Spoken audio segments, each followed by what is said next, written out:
Les conditions juridiques sur les prêts financés par les bailleurs de fonds. C'est très courant d'entendre en effet que ces conditions sont généralement là pour bloquer les projets, retardent l'exécution des projets et créent vraiment des inconvénients sur les projets. Déjà, il faut rectifier cela et rétablir la vérité. La levée des conditions juridiques a pour objectif justement de minimiser les risques. Donc, c'est-à-dire c'est dans une approche de gestion des risques pour qu'un projet puisse arriver à terme dans d'excellentes conditions, tant pour le bailleur que pour l'emprunteur. Deuxième aspect qu'il ne faut pas ignorer, c'est que les conditions juridiques sont levées par l'emprunteur. Donc, c'est de la responsabilité de l'emprunteur de lever les conditions juridiques. Vous avez énormément de conditions qui sont des conditions d'entrée en vigueur ou des conditions suspensives au préalable à un premier décaissement.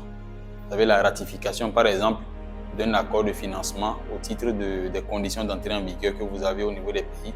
Ça relève vraiment de l'emprunteur, par exemple. C'est un exemple parmi tant d'autres. Au niveau des conditions juridiques sur un projet, vous pouvez avoir la mise en place d'une unité de gestion de projet ou de programme. C'est à vous d'envoyer les références au bailleur pour qu'il marque son avis de non-objection sur les CV et les références des membres de l'UGP, conformément à ce qui avait été retenu dans l'accord juridique, parce que le profil est bel et bien défini dans l'accord juridique. Vous pouvez avoir aussi des conditions environnementales qui peuvent être par exemple l'obtention d'un permis environnemental sur un projet, un quitus ou un certificat de conformité selon les appellations dans les pays.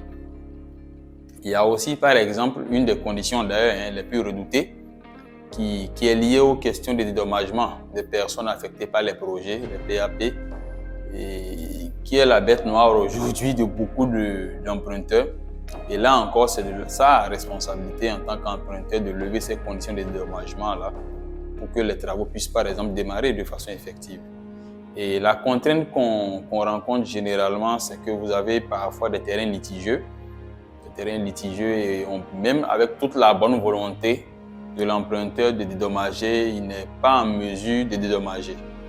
Donc, quand il ne dédommage pas de façon intégrale, la condition n'est pas forcément levée.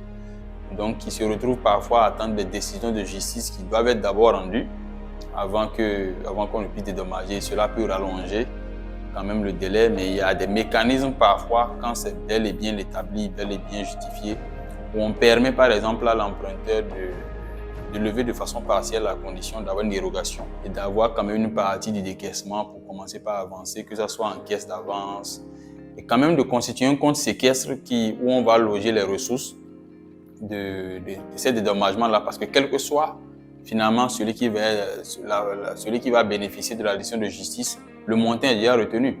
Donc on peut loger ces ressources-là dans un compte séquestre et une fois les décisions de justice levées, on va procéder au dédommagement. Donc toutes ces conditions-là, comme vous le voyez, c'est pas là pour bloquer un projet, c'est justement là pour faire en sorte que les projets se déroulent dans d'excellentes conditions et surtout que les délais puissent tenir.